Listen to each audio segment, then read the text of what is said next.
আমি তোকে ভালোবাসি। না রে, এটা কোনোদিনই সম্ভব না রে। ওরা আমাকে কিনে রেখেছে, ওরা আমাকে কোনোদিন এখান থেকে যেতে দেবে না। যাই হোক, আমি তোকে এখান থেকে নিয়ে যাবই।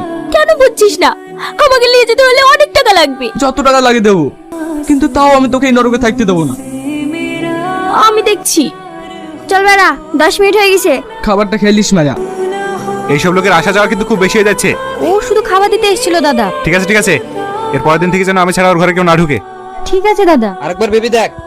ভাবার কিছু নাই ভাই, আমি আমার লরিটা বেচে দেবো। তোকে সে ছোটবেলাতেই দেখছি আব্বার কাছে কাজ করি করি অনেক কষ্ট করে লরিটা কিনলি, হঠাৎ করে বেচার ঝুঁক উঠলো কেন? আমার টাকার খুব দরকার ভাই। তাই বলি তুই শখের লরিটা বেচে দিবি? আমি তো আর মরে যাচ্ছিনি, উপরওয়ালার সাথে থাকলে আবার কিনবো।